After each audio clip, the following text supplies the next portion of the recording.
10 keunikan Kalimantan. Surganya flora dan fauna. Di garis khatulistiwa, Pulau Kalimantan menyimpan keindahan flora dunia yang terdapat di bentangan alamnya yang hijau. Pulau ini juga biasa dijuluki Borneo. Sebenarnya, Pulau Borneo terletak di 3 wilayah negara, yaitu wilayah negara Republik Indonesia Kalimantan, wilayah negara Malaysia Sarawak, Sabah, dan wilayah Kesultanan Brunei Darussalam. Pulau Borneo termasuk dalam Kepulauan Sunda, yang merupakan sebutan untuk gugusan pulau-pulau sebelah barat Nusantara. Terletak di garis khatulistiwa, Pulau Kalimantan lahir menjadi sebuah wilayah yang subur. Namun, tahukah kamu bahwa pulau ini juga menyimpan beberapa hal menarik? Berikut 10 keunikan Kalimantan. 1. Hutan hujan tropis tertua di dunia. Seperti yang sudah disebutkan, secara administrasi, Borneo mencakup 3 negara, yakni Indonesia, Malaysia, dan Brunei Darussalam. Borneo memiliki hutan hujan tropis tertua di dunia. Bahkan, umurnya telah mencapai 130 tahun. Tak heran jika di wilayah ini juga disebut sebagai paru-paru dunia sekaligus pusat flora dunia. 2. Kerbau rawa Amuntai yang hidup di atas air. Perkebunan kelapa sawit mengakibatkan keterbatasan lahan di Kalimantan. Dampaknya, masyarakat desa Danau Panggang pun terpaksa bertenak kerbau rawa Amuntai. Dengan memanfaatkan rawa, Borneo memang disebut dengan Pulau Seribu Sungai. Dari atas, Borneo memiliki perairan lebih banyak dari daratan. Kerbau rawa Amuntai ini justru menjadi destinasi wisata menarik di Amuntai, Borneo. Dari atas perahu, kamu bisa menjadi penggembala kerbau rawa. 3. Habitat bekantan. Endapan lumpur dari Sungai Barito menyebabkan terbentuknya cagar alam. Satwa bekantan. Bekantan merupakan hewan sejenis kera yang memiliki bulu coklat cerah dan hidung besar. Untuk bisa mencapai ke pulau ini, setelah turun dari perahu, kamu harus menjejakkan kaki di atas lumpur setinggi betis.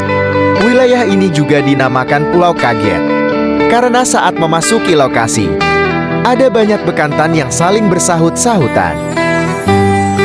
4. Surga bagi para satwa liar.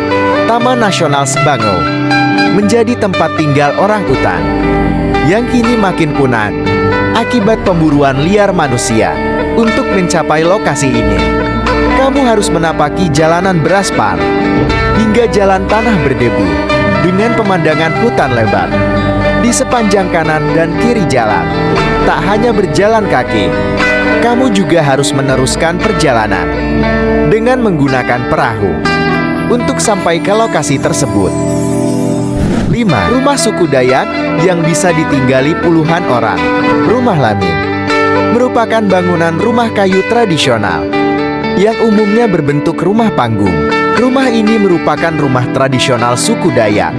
Rumah ini sangat besar dan megah. Bahkan, saking besarnya, di dalam rumah Lamin ini ditinggali oleh beberapa puluh kepala keluarga yang hidup secara rukun.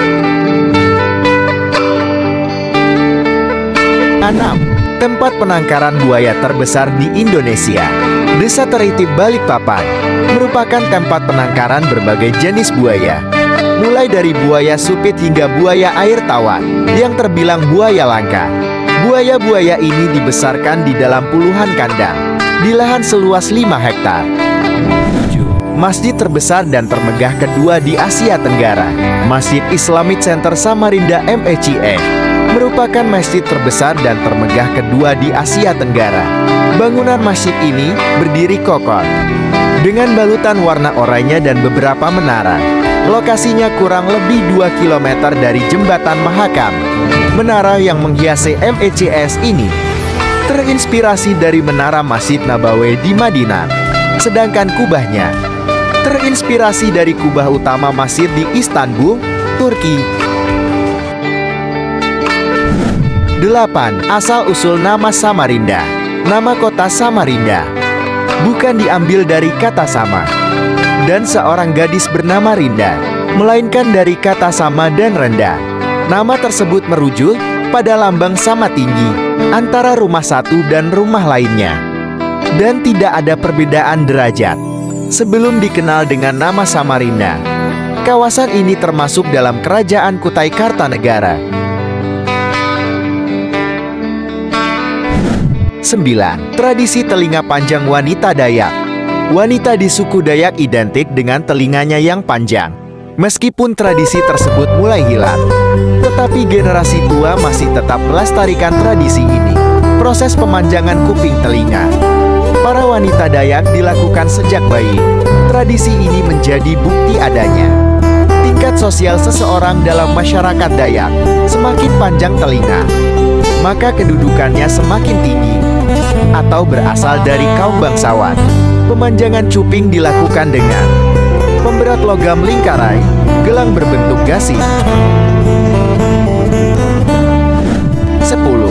Lumba-lumba air tawar atau Pesut Mahakam. Sungai Mahakam merupakan sungai terluas di Indonesia. Sungai ini mengalir dari Kutai Barat hingga Kutai Kartanegara. Sungai ini ternyata juga menyimpan kehidupan lumba-lumba air tawar. Untuk dapat melihatnya, kamu bisa memantau dari pukul 6 hingga 8 atau 16 hingga 18 saat lumba-lumba muncul ke permukaan.